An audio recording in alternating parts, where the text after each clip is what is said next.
사도행전 20장 1절에서 12절까지 말씀 한 절씩 교독하겠습니다. 소요가 그침에 바울은 제자들을 불러 구원한 후에 작별하고 떠나 마게도냐로 가니라.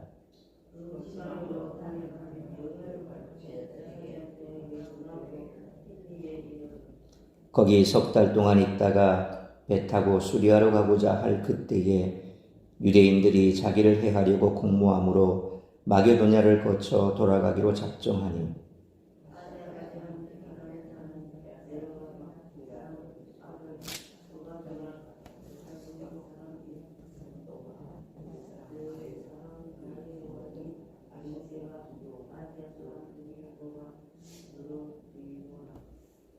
그들은 먼저 가서 드로아에서 우리를 기다리더라.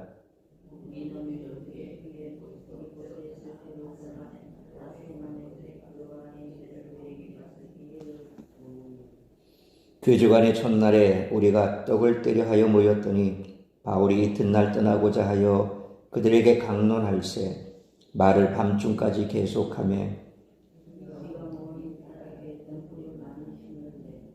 유두고라는 청년이 창에 걸터 앉아 있다가 깊이 졸더니 바울이 강론하기를 더 오래 하며 졸음을 이기지 못하여 3층에서 떨어지거늘 일으켜 보니 죽었는지라.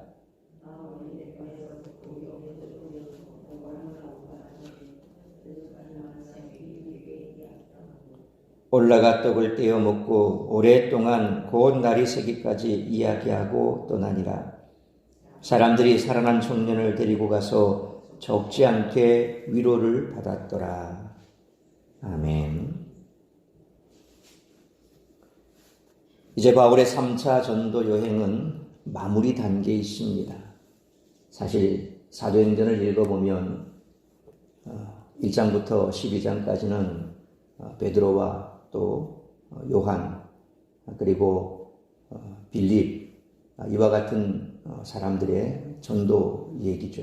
그것은 예루살렘과 유대와 사마리아 지역의 전도입니다. 이어서 13장부터 마지막 28장까지는 사도 바울의 내용입니다. 그런데 사실 사도행전을 읽어보면 워낙 많은 지명들이 나오지 않습니까? 지명과 그리고 또 나오는 지명을 포함하고 있는 큰 지역, 가령 예를 들면 갈라디아 지방이다, 마게도냐 지방이다, 아가야 지방이다, 이렇게 나오니까 잘 들어오질 않습니다. 그러니까 읽어봐도 1차 전도 여행이다, 2차 전도 여행이다, 3차 전도 여행이다, 이러면서 구분을 하고 얘기를 하긴 하는데 1차 전도 여행은 어디로 가서 어떻게 되고 2차 전도 여행은 어디로 가서 어떻게 되고 막 이렇게 나오니까 사실 사도행전을 오랫동안 여러분들이 읽어도 쏙 머릿속에 들어오지 않는 게 사실이죠. 그거는 우리가 사도 바울이 전도 여행을 갔던 그 지역 그리고 그 지역에 대한 이해가 사실 지도를 놓고 보면 여기에서 이렇게 지나가서 이렇게 갔구나. 1차가 그렇고 2차는 다시 다른 지역으로 이렇게 갔구나 라고 이제 조금 머릿속에 집어넣고 읽어보면 이해가 좀 빠를 것인데 그렇지 못하니까 계속해서 그냥 따라가긴 하지만 잘 이해가 안 됩니다. 그래서 여러분들이 시간을 내서 인터넷에 검색해 보면 사도 바울의 1차 전도 여행, 2차 전도 여행, 3차 전도 여행 이렇게 치고 보면 지도가 나옵니다. 그리고 그 지도와 함께 이렇게 따라가 보면 조금 더 이해하기가 수월하고 그리고 머릿속에 많이 들어올 것입니다. 그런 것들이 사실 필요하지요. 우리가 구약 성경 같은 경우에는 이 선지서를 읽을 때 그 시대의 왕이 어떤 왕이었고 그래서 그 왕이 다스리던 시대 상황이 어떻고 라고 한 것을 알면 사실 그 선지서의 내용이 조금 더 이해가 되지만 그렇지만 우리가 언제 그런 걸 다 하겠습니까? 그래도 조금 더 말씀을 깊이 이해하고자 한다면 그런 사전적인 노력도 필요하지 않을까 하는 생각이 듭니다. 언제 시간이 되면 바울의 이 전도 여행에 대해서 좀 구체적으로 지도를 보여주면서 제가 설명할 기회가 있었으면 참 좋겠다라는 생각도 해봅니다. 아무튼 이제 바울의 3차 전도 여행은 이제 마무리 단계에 와 있습니다. 바울은 에베소에서 약 2년 3개월을 보냈습니다. 그 마게도냐로 건너가 아가야에서 약 3개월을 머문 뒤 예루살렘으로 가게 됩니다. 오늘 본문은 바울의 마게도냐 순회 여행과 고린도에서 마게도냐를 거쳐 드로아에 이른 후 그곳에 있었던 일을 기록하고 있습니다. 이와 같은 오늘 본문은 교회를 향한 바울의 끝없는 사랑을 두 측면에서 말해주고 있습니다. 첫째는 지역교회를 위한 애정입니다.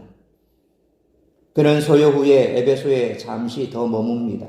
소요 후 교회에 미칠 위험을 내다봤기 때문입니다. 실제로 에베소 소극장에서 변증하지 못한 알렉산더는 이후에 복음의 일꾼인 바울을 비방하고 유대교와 유대인은 이들과는 다르다는 논리로 대중을 설득했을 수 있습니다. 바울은 이것과 맞물려 더 큰 위협이 오고 있다는 것을 알았습니다. 그것은 에베소 소요를 통해 당시 어린 교회가 로마 정부의 눈에 포착된 것입니다. 초대교회는 그리스도를 주로 고백했으므로 사회적 정치적으로 공격받을 수 있었습니다. 왜냐하면 황제를 숭배하는, 그리고 그들이 가지고 있던 숭배하는 신들을 그렇게 숭배하는 그런 신앙의 모습을 보이고 있었지만 우리 기독교인들은 오직 예수, 그 이외에는 다 신이 아니다. 바울이 아덴에서 그렇게 얘기했고 또 지금까지 얘기했던 것처럼 그건 아니다 라고 그렇게 얘기를 하다 보니까 그것이 이제 정치적으로 또 사회적으로 공격을 받을 수 있게 된 거죠.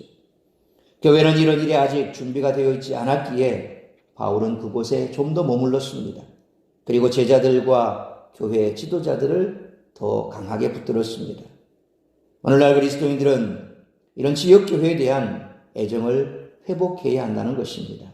단지 우리 지교회뿐만 아니라 우리 지역에 있는 많은 교회들, 함께 가야 할 우리의 믿음의 동력들이죠. 그러니까 꼭 내가 속해 있는 교회뿐만 아니라 우리가 함께 살고 있는 그 지역의 교회도 같이 생각해 줘야 됩니다. 그게 바로 한 몸된 우리 한 피남은 형제라고 하는 것이죠. 어느 교회 다닌다고 해서 당신은 우리 교인이 아니니까 이렇게 터부시 여긴다거나 혹은 또 비방한다거나 그런 일들은 우리가 자제해야 됩니다. 예수 그리스도 안에 우리는 하나라는 것입니다. 한 교회 안에서도 마찬가지입니다. 서로 성향이 다르고 또 살아가고 있는 환경이 다르기 때문에 그래서 우리는 그들을 색안경 끼고 볼 수가 있습니다.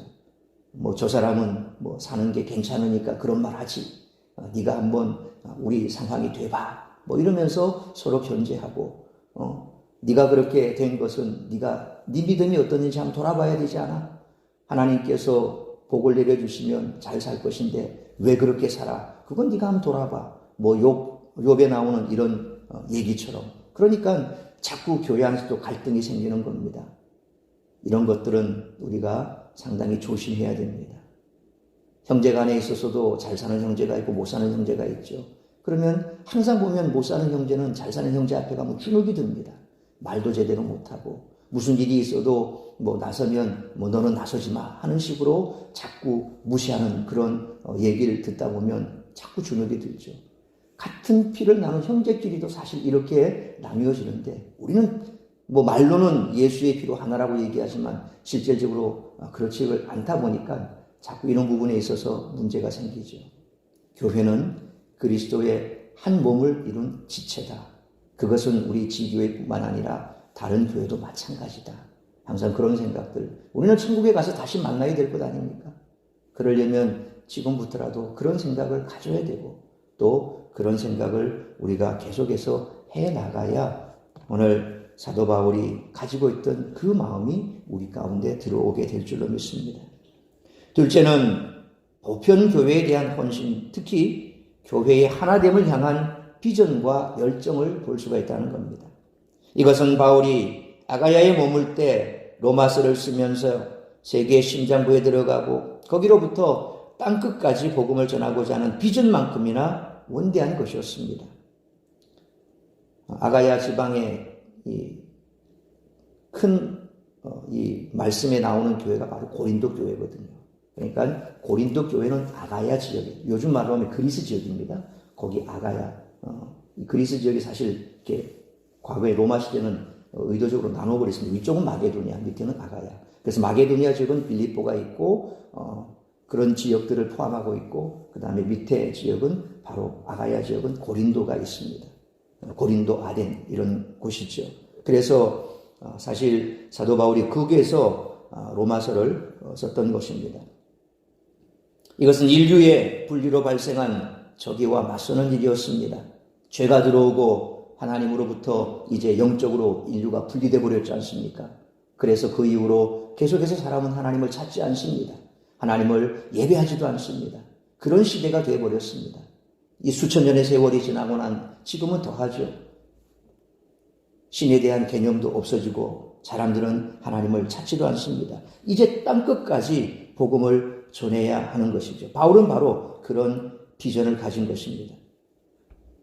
바울은 유대인과 이방인이 예수 그리스도를 한 주요, 한 구원자로 고백한다면 유대교회와 이방교회가 있을 수가 없다고 봤던 것입니다. 제국 전역에 기근이 발생한 상황에서 이방인 교회가 유대인 교회를 외면한다면 교회의 분리는 더욱 공고해질 것을 알았기 때문에 그는 유대인 교회를 돕기 위해서 그래서 특별히 손수 연보를 거두어서 예루살렘 교회를 돕기 위해서 마음을 품었던 것입니다. 주님은 유대인과 이방인 사이에 막힌 담, 저기를 해결하기 위해서 십자가를 지셨지 않습니까? 사도 바울은 교회의 하나됨을 위해서 목숨을 내놓았습니다. 오늘날 복음 사역자들은 교회의 하나됨이라는 교회를 회복하고 실천해야 됩니다. 경제적 기득권자와 소외된 자, 남과 여, 청년 세대와 장년층, 노년 세대, 남과 북에 우리는 이와 같은 논리를 적용하고 실천해 나가야 할 줄로 믿습니다. 바울의 에베소 사역은 예수님의 갈릴리 사역을 연상시킵니다. 그리고 예수님이 갈릴리를 떠나 예루살렘에 가셨듯이 바울도 에베소를 떠나 이제 예루살렘으로 올라간 후 다시 로마로 갈 계획을 세웁니다. 이는 유대교의 상징인 예루살렘과 이방인의 상징인 로마를 복음으로 정복해 온 세상을 다스리시는 예수님의 권세를 선포하기 위함이었습니다.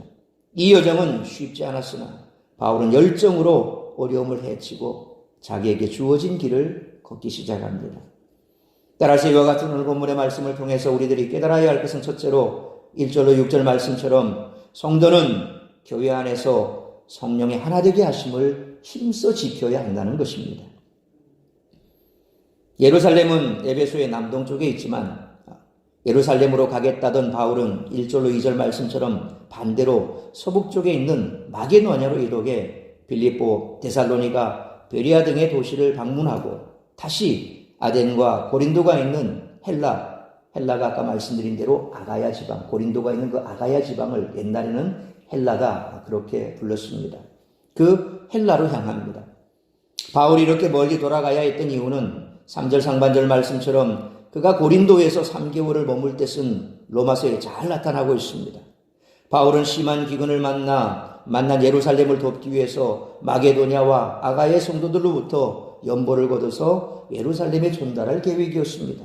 그래서 로마서 15장 25절로 26절에 보면 그러나 이제는 내가 성도를 섬기는 일로 예루살렘에 가노니 이는 마게도냐와 아가야 사람들이 예루살렘 성도 중 가난한 자들을 위하여 기쁘게 얼마를 연보하였음이라 하는 말씀처럼 바울은 예루살렘의 유대인을 돕기 위한 이방인 그리스도인들의 연보가 두 집단 간의 장벽을 무너뜨리는데 큰 도움이 되리라 판단했기에 먼 길을 돌아서 예루살렘으로 향했던 것입니다.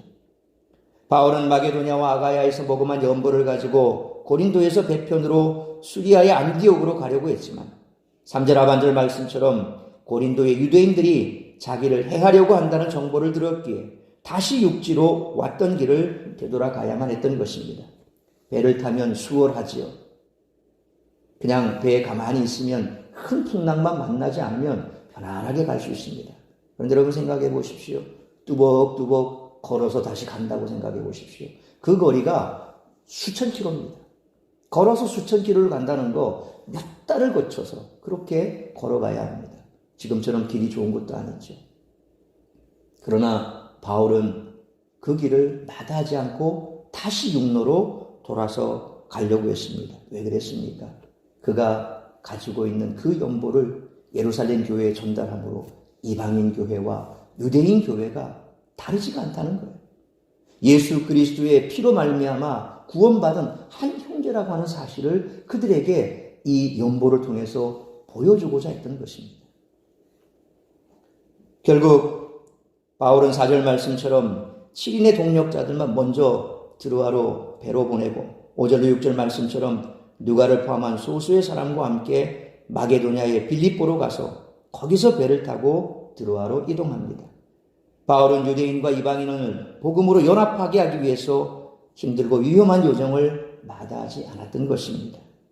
그러므로 교회 안에서도 마찬가지입니다. 지역, 감정 혹은 삶의 형편이 다 다르고 성향이 다 다르지만 그럼에도 불구하고 교회는 하나가 되어야 됩니다. 예수 안에 하나가 되어야 됩니다. 그 방법은 다른 것 없습니다. 말씀과 기도로 하나 되어야 됩니다. 말씀 안에 하나 되면, 진리의 말씀으로 하나 되면 문제가 금방 해결이 됩니다. 성령 안에 하나가 되면 금방 문제가 해결이 됩니다. 그런 것을 제껴두고 자꾸 감정 싸움으로 대립하다 보니까 교회가 자꾸 어지러워지고 힘들어지는 겁니다. 우리가 머무는 교회 안에서 오늘 말씀 듣는 우리가 성령 안에 하나 되는 것을 힘써 지켜나가기로 결단해야 됩니다. 그래야 교회는 그리스도의 몸된 지체로 건강하게 성장하게 될 것입니다. 교회 안에서 성령이 하나 되게 하심을 힘써 지켜나가는 우리 모두가 되시기를 축원합니다. 두 번째로 7절로 12절 말씀처럼 성도는 교회를 사랑하는 열정으로 사명에 붙잡혀 살아가야 한다는 것입니다. 바울이 얼마나 열정을 가지고 있었는가는 드로아에서 있었던 일을 보면 알 수가 있습니다. 드로아의 성도들이 주간의 첫날 곧 주일에 함께 만찬을 나누며 모였습니다. 성경에서도 보듯이 그 주간의 첫날은 요즘 우리가 치면 월요일이 아니죠. 주일입니다. 주일이 첫날입니다. 당시의 주일은 휴일이 아니었기에 아마도 하루 일과가 끝나는 저녁에 모였을 것입니다. 7절 말씀처럼 다음날 떠나야 했던 바울은 밤중까지 계속 성경을 강론했습니다. 그런데 9절 말씀처럼 이때 그만 유두구라고 하는 당시 노예들의 흔한 이름을 가진 청년이 졸음을 이기지 못해서 3층에서 떨어져 죽고 말았습니다. 아마도 그는 낮에 주인의 집에서 일하느라 피곤함에도 불구하고 말씀을 사모해 모임에 참석했다가 사고를 당했을 것입니다. 하나님은 바울에게 말씀과 함께 능력까지 허락하셨습니다. 10절 말씀처럼 바울이 유도구 위에 엎드려 그의 몸을 앉자 그가 다시 살아나는 모습은 구약에 보면 열왕기상 17장 19절로 23절에 기록된 엘리야가 사르밧 과부의 아들을 살리는 일과 또 열왕기하 4장 32절로 36절에 기록된 엘리사가 수넴 여인의 아들을 살린 일을 우리가 생각할 수 있게 하죠. 그런데 놀랍게도 바울은 11절 말씀처럼 유두고를 살린 후에 다시 올라가서 계속 그들과 떡을 떼며 날이 새도록 성도들과 이야기를 나누며 하나님의 말씀을 가르쳤던 것을 보게 됩니다. 눈앞에서 큰 사고가 벌어지고 하나님의 능력으로 되살리는 기적을 일으킨 후에도 바울은 교회를 세우고 말씀을 전해야 한다는 사명에 붙잡혀 그 일을 감당했습니다. 바울은 이러한 열정으로 초대교회 각 도시에 교회를 세웠던 것입니다. 우리는 이 모습을 통해서 한번 생각해 봐야 됩니다. 정말 얼마나 말씀을 사모하고 있을까? 말씀 듣는 일에 대해서 우리가 얼마나 열정을 가지고 있을까? 말씀을 전하는 자나 말씀을 듣는 자나 밤새도록 바울의 열정은 그것 하나입니다. 내가 알고 있는 그 예수, 우리가 알아야 될 그 예수, 그리고 우리가 사모해야 될 저 천국, 우리가 지금 세워가야 할 교회, 그것이 어떤 것인가? 그를 열정적으로 밤이 새도록 성도들에게 가르쳐줬습니다.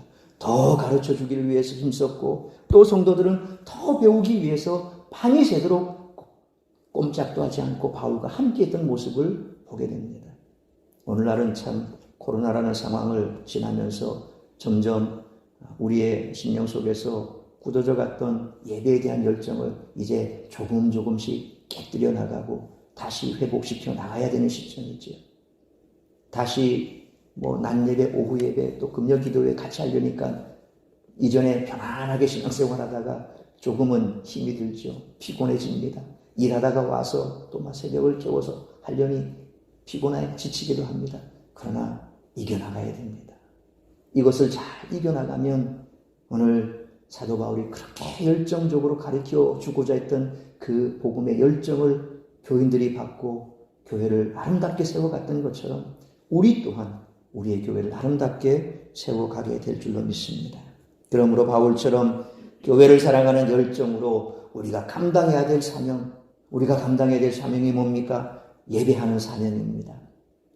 말씀 듣는 사명입니다. 전도하고 기도하고 봉사하는 사명입니다. 그 사명에 붙잡혀 살아가는 우리 모두가 되시기를 축원합니다. 사랑하는 성도 여러분, 만약 바울이 자기 안위를 위하는 사람이었다면 3년을 사역하며 큰 열매를 거두었던 에베소에서 계속 머물며 교회의 후원을 받아 여생을 보내려 했을 것입니다. 그러나 그는 예수님이 가셨던 길을 따르기 위해 목숨을 걸었습니다. 그러므로 우리 또한 하나님 나라와 복음 그리고 주님의 교회의 영광을 위해 어떤 열정을 가지고 믿음 생활을 하고 있는지 항상 돌아보며 우리에게 주어진 사명, 예배와 말씀과 기도와 전도와 봉사에 힘을 다하여 그 사명에 붙잡혀 살아가는 우리 모두가 되시기를 주님의 이름으로 축원합니다. 기도하겠습니다. 거룩하신 아버지 하나님, 은혜와 사랑을 감사합니다. 오늘도 이 새벽을 깨워 말씀으로 예배로 하루를 시작하게 하시니 감사합니다. 오늘도 내게 주신 말씀 가슴에 붙잡고 새기며 주님 앞에 묻고 기도하고 응답받고 돌아가는 시간 되게 하여 주옵소서. 세상 가운데 가장 우리 하나님께서 기억하시고 또한 소중하게 여기는 이 주의 몸된 교회, 그 교회를 향한 열정적인 바울의 그 마음을, 그 신앙을 우리 또한 본받게 하여 주옵시고, 교회 안에 하나 되게 하심을 힘써 지키라 말씀하신 그 성령의 말씀에 우리가 귀를 기울이고 날마다 주의 몸된 교회를 하나 되기 위해서 힘쓸 뿐만 아니라 우리에게 주어진 사명 잘 감당하는 우리 모든 성도들 될 수 있도록 은혜 내려 주옵소서. 이 모든 말씀 우리 주 예수 그리스도의 이름으로 기도하옵나이다. 아멘. 주기도문